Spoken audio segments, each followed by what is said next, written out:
সুপ্রিয় শিক্ষার্থী বন্ধুরা, ছাত্রছাত্রী ভাই ও বোনেরা, আসসালামু আলাইকুম।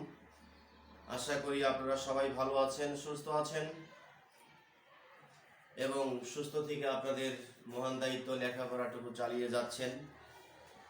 আজ আমি আমার অনলাইন ক্লাসে নিয়ে এসেছি জাতীয় বিশ্ববিদ্যালয়ের বিবিএ অনার্স ফোর্থ ইয়ারের অ্যাডভান্স অ্যাকাউন্টিং 2 হতে একটি গুরুত্বপূর্ণ অধ্যায় ডিপার্টমেন্টাল অ্যাকাউন্ট নিয়ে এসেছি। এই ডিপার্টমেন্টাল অ্যাকাউন্ট সাধারণত পরীক্ষাতে আসে বা পরীক্ষাতে আসবে, সেই দৃষ্টিকোণ বিবেচনা করে আজকের ক্লাস ডিপার্টমেন্টাল অ্যাকাউন্ট অর্থাৎ বিভাগীয় হিসাব। প্রিয় বন্ধুরা, দেখে নিচ্ছি আমরা ডিপার্টমেন্টাল অ্যাকাউন্টের আসলে কি কি করতে হয়, কিভাবে করতে হয়, সেটি আজকে আমি আপনাদের সামনে আলোচনা করতে যাচ্ছি। ডিপার্টমেন্টাল অ্যাকাউন্ট, যার বাংলা হলো বিভাগীয় হিসাব। এই বিভাগীয় হিসাবের অঙ্কটা সমাধান করতে গেলে যে জিনিসগুলো আমাদেরকে করতে হয় তা হলো 1 number departmental income statement, 2 number balance sheet. Departmental income statement করতে বলবে অথবা ব্যালেন্স শিট করতে বলবে বা শুধুমাত্র ডিপার্টমেন্টাল ইনকাম স্টেটমেন্ট করতে বলা হয়ে থাকে।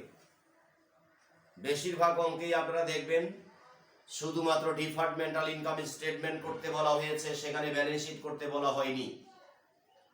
তাহলে যদি ব্যালেন্স শিট আমাদেরকে করতে বলা হয় তাহলেই আমরা ব্যালেন্স শিট করব, আর আমাদেরকে যদি ব্যালেন্স শিট করতে বলা না হয় তাহলে কিন্তু আমরা ব্যালেন্স শিট করব না।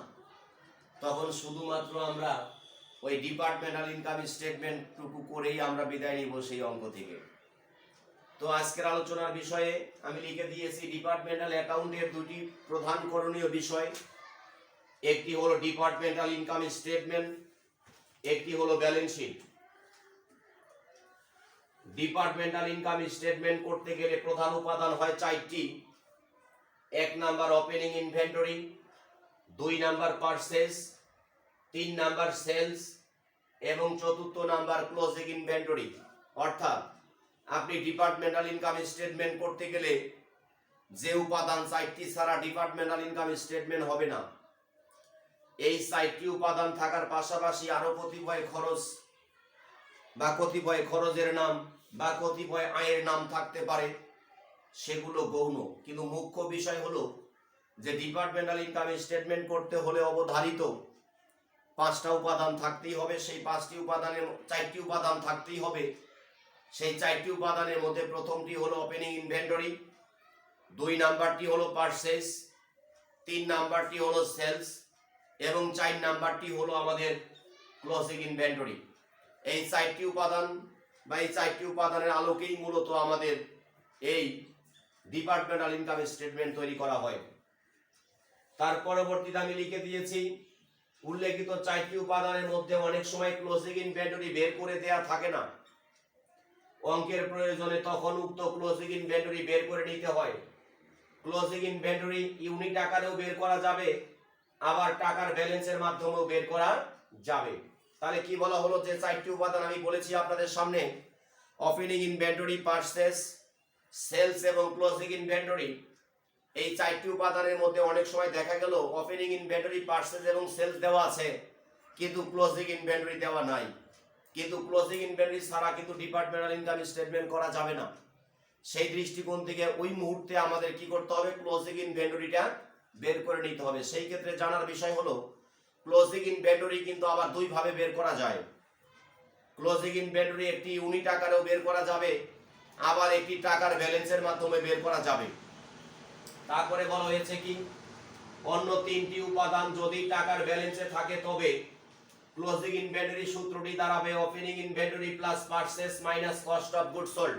কখন এই সূত্র হবে, যেমন ওপেনিং ইনভেন্টরি, পারচেজ এবং সেলস, এই অপর এই 3টি উপাদান যদি টাকার ব্যালেন্সে থাকে তাহলে ক্লোজিং ইনভেন্টরি যে উপাদানটি আমার, এটাও কিন্তু টাকার মাধ্যমে বা টাকার ব্যালেন্সেই বের করতে হবে। অন্য 3টি উপাদান যদি টাকায় থাকে তাহলে এটা টাকায় বের হবে, অন্য 3টি উপাদান যদি ইউনিটে থাকে তাহলে এটাও ইউনিটে বের করে নিতে হবে। তাহলে দেখেন আমি প্রথমে টাকার ব্যালেন্সটা নিয়ে এসেছি। অন্য তিনটি উপাদান বলতে কিন্তু এই যে 1 number opening inventory, 2 number purchase, 3 number sales, এই তিনটি উপাদানকে বলা হয়েছে। এই তিনটি উপাদান যদি টাকার ব্যালেন্সে থাকে তাহলে ক্লোজিং ইনভেন্টরি নামক উপাদানটিও টাকার ব্যালেন্সে বের করতে হবে। আর উল্লেখিত তিনটি উপাদান যদি অপরাপর তিনটি উপাদান যদি ইউনিট আকারে থাকে তাহলে ক্লোজিং ইনভেন্টরিও কিন্তু আমাকে ইউনিট আকারে বের করে নিতে হবে। তাহলে সেই ক্ষেত্রে কি বলা হলো, অন্য তিনটি উপাদান যদি টাকার ব্যালেন্সে থাকে তাহলে ক্লোজিং ইনভেন্টরি আমাদের টাকার ব্যালেন্সে বের করতে হবে।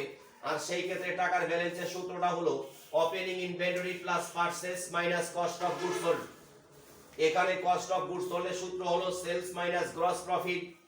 আবার গ্রস প্রফিটের সূত্র হলো সেলস গুণন গ্রস প্রফিট রেশিও।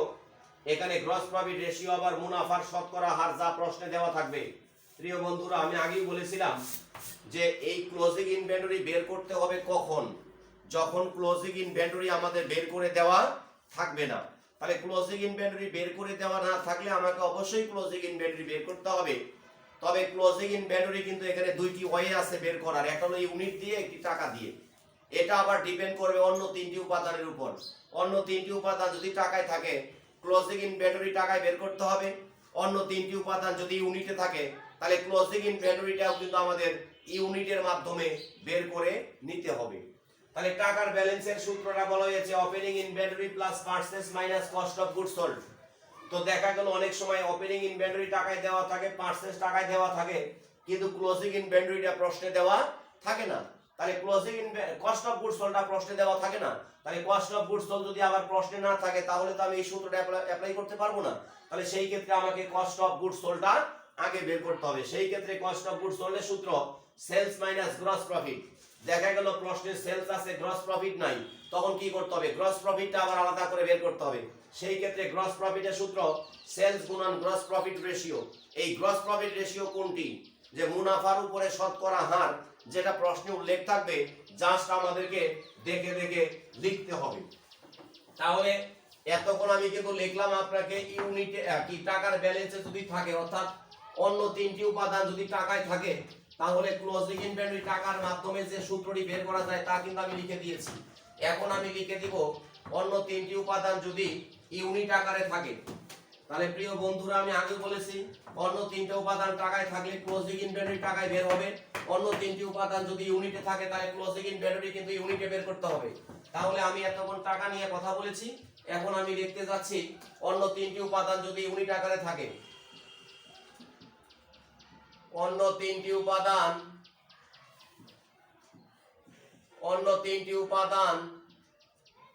ইউনিট আকারে থাকলে, অন্য তিনটি উপাদান ইউনিট আকারে থাকলে তাহলে আমাকে ক্লোজিং ইনভেন্টরি ইউনিট কিন্তু বের করে নিতে হবে। তাহলে অন্য তিনটি উপাদান যদি ইউনিট আকারে থাকে তাহলে ক্লোজিং ইনভেন্টরি ইউনিট আমাকে বের করে নিতে হবে। ক্লোজিং ইনভেন্টরি ইউনিট বের করার সূত্র হলো opening inventory unit plus purchase unit minus হলো সেলস ইউনিট। যেটা ব্যাখ্যা করলাম, অন্য তিনটা উপাদান যদি টাকার ব্যালেন্সে থাকে তাহলে ক্লোজিং ইনভেন্টরি যেটি সেটিও আমি টাকায় বের করব। অন্য তিনটি উপাদান যদি আমার ইউনিট আকারে থাকে তাহলে ক্লোজিং ইনভেন্টরিটাও কিন্তু আমি ইউনিট আকারে বের করব। সেই ক্ষেত্রে সূত্রটি হলো opening inventory unit plus purchase unit minus হলো সেলস ইউনিট। ইউনিটকে বা ইউনিটগুলোকে টাকায় রূপান্তর করতে হবে। ইউনিটগুলোকে টাকায় রূপান্তর করতে হবে। সেই ক্ষেত্রে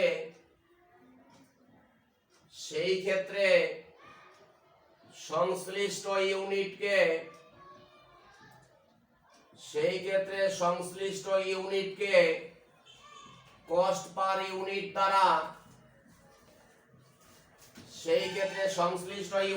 কস্ট পার ইউনিট দ্বারা গুণন করতে হবে। তাহলে যে বিষয়টি অত্যন্ত গুরুত্বপূর্ণ, যখন আমি ক্লোজিং ইনভেন্টরি ইউনিট আকারে বের করব, যখন আমি ক্লোজিং ইনভেন্টরি ইউনিট আকারে বের করব, ইউনিটটাকে কিন্তু পরবর্তীতে আবার টাকায় রূপান্তর করতে হবে বা ভ্যালু দ্বারা মূল্যায়ন করতে হবে, ভ্যালুতে মূল্যায়ন করতে হবে বা টাকার অঙ্কে রূপান্তর করতে হবে। আর সেই ক্ষেত্রে কি বলা হলো, যে কোনো প্রকার ইউনিটকে যখন টাকায় বা দামে রূপান্তর করার প্রয়োজন হয় তখন সংশ্লিষ্ট ইউনিটকে কস্ট পার ইউনিট দ্বারা গুণন করতে হয়। তো দেখা গেল সেই প্রশ্নে আবার আপনার কস্ট পার ইউনিট দেওয়া নাই। তো যদি প্রশ্নে আমাদের আবার কস্ট পার ইউনিট দেওয়া না থাকে তাহলে কিন্তু সেই ক্ষেত্রে ইউনিটকে ভ্যালুয়েশন করতে পারবো না। তাহলে আমাকে কি করতে হবে, সেই ক্ষেত্রে কস্ট পার ইউনিটটা বের করে নিতে হবে। আর কস্ট পার ইউনিট বের করার সূত্র হলো সেলিং প্রাইস মাইনাস দিয়ে ব্র্যাকেট শুরু করে আবারও সেলিং প্রাইস গুণন হলো প্রফিট রেশিও। তাহলে যে বিষয়টি অত্যন্ত গুরুত্বপূর্ণ তা হলো, যে কোনো প্রকার ইউনিটকে যখন আমি টাকায় রূপান্তর করতে চাই বা যে কোনো প্রকার ইউনিটকে যখন আমি দামে রূপান্তর করব, মূল্যে রূপান্তর করব, তখন কিন্তু যে কোনো ইউনিটকেই তখন আমাদের কি করতে হবে, কস্ট পার ইউনিট দ্বারা গুণন করতে হবে। আর যখন আমি কস্ট পার ইউনিট দ্বারা গুণন করব তখন সেই ইউনিটটা কিন্তু ইউনিট থাকবে না, সেটা দামে রূপান্তর হয়ে যাবে, টাকায় পরিবর্তন হয়ে যাবে। কিন্তু ইউনিটকে যখন টাকায় বা দামে রূপান্তর করতে চাই আমি, তখন কিন্তু আমাকে কস্ট পার ইউনিটকে খুঁজে বের করতে হবে। যদি প্রশ্নটিতে আমাদের কস্ট পার ইউনিট স্পেসিফিকলি বের করে দেওয়া থাকে তখন কিন্তু সেই কস্ট পার ইউনিট দ্বারাই আমরা সরাসরি সংশ্লিষ্ট ইউনিটকে গুণন করব। আর যদি কস্ট পার ইউনিট স্পেসিফিকলি বের করে দেওয়া না থাকে তাহলে কিন্তু আমাকে অঙ্কের খাতিরে, অঙ্কের প্রয়োজনে বা ইউনিটকে দামে রূপান্তর করার জন্য আমাকে কস্ট পার ইউনিটটা বের করে নিতে হবে। সেই ক্ষেত্রে কস্ট পার ইউনিটের সূত্র হবে selling price minus first bracket শুরু করে সেলিং প্রাইস গুণন প্রফিট রেশিও। তাহলে দেখা গেল সেলিং প্রাইস হয়তো বা তখন প্রশ্নে দেওয়া থাকবে কিন্তু দেখা গেল যে প্রফিট রেশিও দেওয়া নাই, তখন আপনাকে কি করতে হবে, প্রফিট রেশিওটা আলাদা করে বের করে নিতে হবে। সেই ক্ষেত্রে প্রফিট রেশিওর সূত্রটা হবে উপরে প্রফিট নিচে লিখতে হবে আপনাকে purchase value at sales, purchase value at sales শেষে গুণন 100। দেখা যাচ্ছে আমাদের সেই অঙ্কে আবার প্রফিট বের করে দেওয়া নাই। তাহলে প্রফিট যদি বের করে দেওয়া না থাকে তখন প্রফিট আমাকে আলাদা করে বের করতে হবে। সেই ক্ষেত্রে আবার প্রফিট বের করার সূত্র হলো purchase value at sales, purchase value at sales minus total purchase cost. দেখা যাচ্ছে তখন ক্রয়ের একটা টোটাল ব্যয় দেওয়া থাকবে, যখন ব্যয় দেওয়া থাকবে তখন এটা হয়ে যাবে টোটাল পারচেজ কস্ট। এখন দেখেন, দেখা গেল অনেক সময় আবার পারচেজ ভ্যালু এট সেলস প্রশ্নে দেওয়া থাকে না। যদি পারচেজ ভ্যালু এট সেলস আবার প্রশ্নে দেওয়া না থাকে তাহলে কিন্তু আমাকে আবার পারচেজ ভ্যালু এট সেলস আপনাকে আগে নির্ধারণ করতে হবে। আর পারচেজ ভ্যালু এট সেলস এর সূত্রটা হলো পারচেজ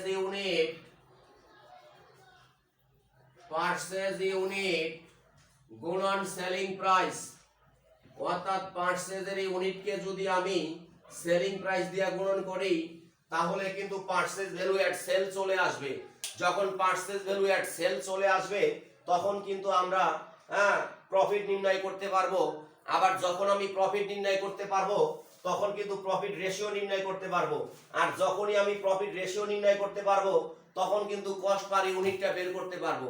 আর যখনই আবার কস্ট পার ইউনিট আমি বের করতে পারবো ঠিক তখনই কিন্তু আমি যে কোনো প্রকার ইউনিটকে টাকায় অথবা দামে রূপান্তর করতে পারবো। তাহলে আমরা এতক্ষণ অবধি যে সমস্ত বিষয়গুলো ছিল সেগুলো কিন্তু আমি আলোচনা করার চেষ্টা করেছি। এখন আমি আপনাদের দেখাবো ডিপার্টমেন্টাল ইনকাম স্টেটমেন্ট আসলে কিভাবে তৈরি করা হয়, অর্থাৎ কোন ছকের মাধ্যমে বা ছকটি কিভাবে আপনাকে করতে হবে এই ডিপার্টমেন্টাল ইনকাম স্টেটমেন্ট রচনা করার জন্য। প্রিয় বন্ধুরা, তাহলে আমি দেখাচ্ছি এখন ডিপার্টমেন্টাল ইনকাম স্টেটমেন্ট কিভাবে করা হয়। তাহলে ডিপার্টমেন্টাল ইনকাম স্টেটমেন্ট অবশ্যই একটি কোম্পানির নাম যদি থাকে সেটি লিখবেন। আমি দিলাম এখানে এবিসি কোম্পানি লিমিটেড, তবে যে কোম্পানির নামটা থাকবে সেই নামটা আপনি লিখবেন।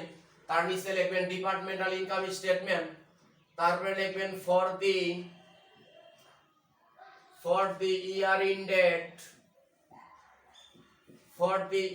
ডেট 31 ডিসেম্বর যে সালটি দেওয়া থাকবে সেই সালটি আপনি এখানে উত্থাপন করবেন। ডিপার্টমেন্টাল ইনকাম স্টেটমেন্ট মোটামুটি সবটি একটু বড় ধরনের হবে। এই কারণেই বড় ধরনের হবে কারণ ডিপার্টমেন্ট যে কয়টা থাকবে তার আলোকে কিন্তু মূলত আমাদের সবটি করতে হবে। তাহলে আমি মনে করেন ডিপার্টমেন্ট দিচ্ছি 3টি, তবে ডিপার্টমেন্ট যদি 3টি হয় তাহলে 3 কলামের ছক হবে। ডিপার্টমেন্ট যদি 2টি হয় তাহলে 2 কলামের ছক হবে। ডিপার্টমেন্ট যদি 4টা হয় তাহলে 4 কলামের ছক হবে। প্রিয় বন্ধুরা, তাহলে ডিপার্টমেন্টাল ইনকাম স্টেটমেন্টের একটি কথা মনে রাখতে হবে আপনাকে। প্রথমেই বাম পাশে আপনি ডেবিট শব্দটা লিখে নেবেন এবং ডাইন পাশে কিন্তু ক্রেডিট শব্দটা লিখে নেবেন। তবে ডিআর সিআর লেখা না লেখাই ভালো। ডেবিট এবং ক্রেডিট কিন্তু আপনি বানান করে লিখবেন। ডেবিট ক্রেডিট অবশ্যই বানান করে লিখবেন। ডেবিট সাইড এবং ক্রেডিট সাইড এইখানে আমি লিখতে পারি ডিটেইলস, তবে এটা কিন্তু আপনারা জানেন এটা ডিটেইলস লেখা যাবে, পার্টিকুলারস লেখা যাবে, অ্যাকাউন্ট টাইটেলস লেখা যাবে। যেটি আপনার জন্য সুবিধা হবে সেটি আপনি লিখে নেবেন। আর আমি আজকে ডিপার্টমেন্ট 3টা ডিপার্টমেন্ট দিলাম এ বি সি। যদি ডিপার্টমেন্ট থাকে এ বি সি আপনি লিখবেন এ বি সি, যদি থাকে এক্স ওয়াই জেড আপনি লিখবেন এক্স ওয়াই জেড। অর্থাৎ ডিপার্টমেন্ট যে নামে থাকবে সেই নামেই কিন্তু আপনাকে এখানে কলামটা বা ঘরটা দেখাতে হবে। প্রিয় বন্ধুরা, ডেবিট দিকে সর্বপ্রথম বসবে আমাদের ওপেনিং ইনভেন্টরি। এই ওপেনিং ইনভেন্টরি যে ডিপার্টমেন্টে যত থাকবে তত আপনাকে দেখে দেখে জাস্ট লিখতে হবে। তারপরে 2 নাম্বার উপাদানটার নাম হলো পারচেজ। পারচেজকৃত যে ডিপার্টমেন্টে যত টাকা থাকবে সেই ডিপার্টমেন্টে তত টাকা আপনাকে বসাতে হবে। তারপরে লিখতে হবে আপনাকে ডিরেক্ট এক্সপেন্সেস বা প্রত্যক্ষ খরচগুলো, যে কয়টি প্রত্যক্ষ খরচ থাকবে সেই কয়টি প্রত্যক্ষ খরচ দেখে দেখে লিখবেন। তারপরে লিখতে হবে আপনার ইনডিরেক্ট এক্সপেন্সেস বা পরোক্ষ নামের যদি কোনো খরচ থাকে সেই সমস্ত খরচগুলো কিন্তু এখানে আপনাকে লিখে ফেলতে হবে। তারপরে আপনি লিখবেন any other expenses. Any other expenses বলতে প্রশ্নে প্রদত্ত যত প্রকার খরচের আইটেম আছে সকল প্রকার খরচের আইটেমগুলো কিন্তু এখানে আপনি ধারাবাহিকভাবে লিখবেন। প্রশ্নে ডিপার্টমেন্ট অনুসারে থাকতে পারে, টোটাল করে দেওয়া থাকতে পারে, যেভাবে দেওয়া থাকুক না কেন ডিপার্টমেন্ট ওয়ারি আপনাকে সমস্ত টাকা পয়সা বা খরচের ফিগারগুলো বা অ্যামাউন্টগুলো আপনাকে পর্যায়ক্রমে লিখে নিতে হবে। আমি যাচ্ছি ক্রেডিট দিকে যে 2টি গুরুত্বপূর্ণ উপাদান সেটি আগে লিখে নিলাম, তা হলো সেলস। তারপরে হলো আপনার ক্লোজিং ইনভেন্টরি। এটি তো আমরা আগে বলেছি এটা প্রশ্নেও দেওয়া থাকতে পারে, আবার প্রশ্নে যদি দেওয়া না থাকে তাহলে কিন্তু আমরা ওয়ার্কিংস করে বের করেছি ইতিমধ্যে। তারপরে লিখতে পারবেন আপনি এনি আদার ইনকাম যদি থেকে থাকে, অর্থাৎ যদি কোনো প্রকার ইনকাম থেকে থাকে সেই ইনকামগুলো ডিপার্টমেন্ট অনুসারে যে ডিপার্টমেন্টের জন্য যত টাকা বরাদ্দ দেওয়া হয়েছে বা যত টাকার ইনকাম দেখানো হয়েছে সেই পরিমাণ টাকা আপনি কিন্তু দেখে দেখে লিখে ফেলবেন। প্রিয় বন্ধুরা, এইখানে ক্রেডিট পাশে সর্বপ্রথম আগে লিখবেন যোগ করে, তবে এটা কথা ঠিক নয়। কথা ঠিক কোনটি? অর্থাৎ ডেবিট এবং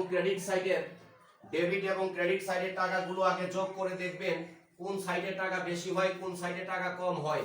যে সাইডে টাকা বেশি হবে বেশি টাকাটাই আপনি 2 পাশে লিখবেন। বেশি টাকাটি 2 পাশে লেখার পর কম পাশের অ্যামাউন্টগুলো একটা একটা করে বাদ দিবেন। একটা একটা করে বাদ দিলে যে মূল্যটা পেয়ে যাবেন তারই নাম হলো নেট ইনকাম। এর নাম কি? Net income. তাহলে ইনকাম স্টেটমেন্টের বৈশিষ্ট্য বা উদ্দেশ্য কিন্তু মূলত নেট ইনকামের পরিমাণটাকে বের করে নেওয়া। নেট ইনকামের পরিমাণটা বের করতে হলে আপনাকে কি করতে হবে? ডিপার্টমেন্টাল ইনকাম স্টেটমেন্টে ক্রেডিট পাশের ব্যালেন্সটা যোগ করে ডেবিট পাশের অ্যামাউন্টগুলো যদি একটি একটি করে বাদ দেই তাহলে কিন্তু আমি কাঙ্ক্ষিত ফলাফল নেট ইনকামটা পেয়ে যাব। প্রিয় বন্ধুরা, আজকে আমি ডিপার্টমেন্টাল ইনকাম স্টেটমেন্ট থেকে আপনাদের ডিপার্টমেন্টাল অ্যাকাউন্টের যে বা ডিপার্টমেন্টাল ইনকাম স্টেটমেন্টের উপাদানগুলো থেকে আলোচনা করেছি। এর পরবর্তী ক্লাসে আমি অত্যন্ত গুরুত্বপূর্ণ কতিপয় অঙ্ক নিয়ে আপনাদের সামনে উপস্থিত হব। সেই নাগাদ সবাই ভালো থাকেন, সুস্থ থাকেন। বিদায় নিচ্ছি আজকের পর্ব থেকে। আল্লাহ হাফেজ।